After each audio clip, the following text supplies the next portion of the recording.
This is me, and this is Najee Richardson.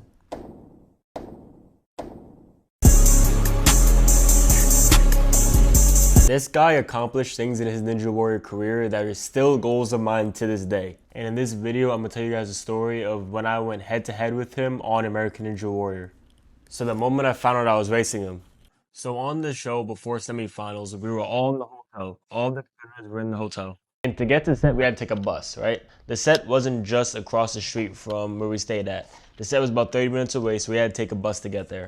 And the way they called us onto the bus was in order of when we were running and who we were racing against. So basically the first two people that ran, that was number 1 and number 32 on the bracket, and that was the first race.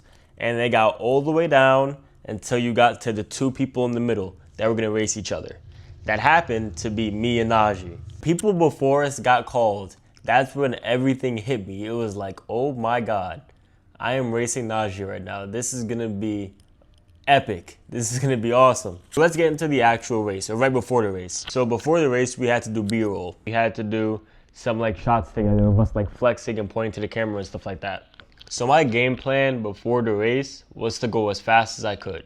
Up to this point, I've never been to the finals before. And they had a rule this season where there was 2 wildcard spots. And the wildcard spots went to the 2 people that were the fastest but lost their race. If you win your race, you automatically move on. If you lost your race, you could still get to Vegas with these wildcard spots. And like I said, we were the last race, so I knew exactly what I needed to do to get to Vegas. And that honestly was the most important goal. As much as I really wanted to beat him, the main goal was getting to finals. So everyone was running, and by the time we got back from our B-roll, we heard that not one race ended in a double finish. So that means in every single race that night, there was not a single race where both people hit the buzzer. So what that meant was that if I finished the course, even if I lost, I would have went to finals. And hilariously enough, the race before mine, it was a double finish. So the race before my race, both people finished, but it doesn't matter because they take 2 wild cards. So the intention switched from going as fast as I can to just finishing the course. I wasn't even really racing him anymore. I just wanted to finish the course. So also, this was his last season on the show. So if I beat him, then his career would be over, which is even crazier to think about. And this is what happened.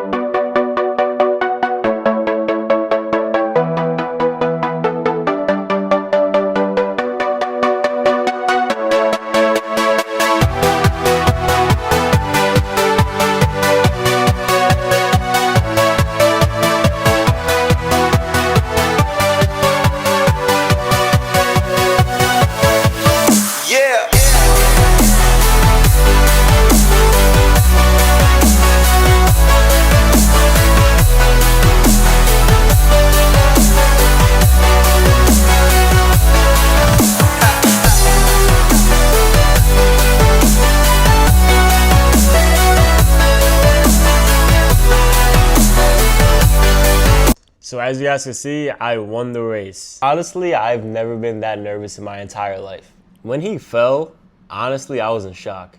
I saw this like huge splash, and you can see me on the show just go like, whoa, that water cold as hell. And I knew that I went so slow to that point that if I fell, I wouldn't have moved on. So I had to finish that obstacle to advance to the finals. And thank God I did. And like I said, I really was not trying to go fast. This was probably, I'll be honest with you guys, that run is a really hard run for me to watch just because of how slow I was going. Like I was going super slow and I was not confident in anything I was doing that entire run. But it was just the nerves. Like it was just the nerves. Nerves change everything when you get on the show. Those are all obstacles that I've done before in training. Like I've done that, like all of those exact obstacles in training before. Obviously, you guys see how slow I did that obstacle in the show, but here are some clips of me doing that obstacle in training. I promise you, it was all nerves. Like, when you're that nervous and when you only have one chance, like, it changes things. It changes things for sure. I had the slowest finishing time that night by like a minute, which is really, really bad considering this is supposed to be a speed course. Like imagine in track if somebody lost by 3 seconds. Like this is kind of what that is. But I didn't care. The only thing I cared about was getting to finals. And to get to finals, I had to go against the person that I looked up to the most growing up. A couple months after we filmed the show, you recorded a backstory.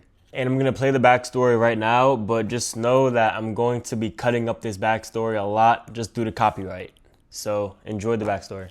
I always looked up to Najee Richardson because it was an African-American person representing the sport of ninja. So to see that was just so inspirational for me and my entire family. That was always the goal, was just to get out there and hopefully inspire people a lot. And it just reiterates for me that I feel like I've done everything that I need to do in this sport. My former students come up and they are the kings of the sport now. Naj stepping away from the show, I know it's very sad for everybody, but hopefully I can inspire kids the way that he inspired me. This whole thing is still really crazy for me. Like, it's still hard for me to process, and this happened like 2 years ago. Like, growing up, I was the biggest Ninja Warrior super fan ever. So for me, not only to be on the show, but to race the guy that I looked up to the most on the show is just such a full circle moment to me, and it's still a moment, honestly, I can't believe. So yeah, that was a story about how I raced my idol on Ninja Warrior. If you guys like this video and want more videos like this, just leave a comment down below and hit that subscribe button, and I'll see you guys in the next one. Peace out.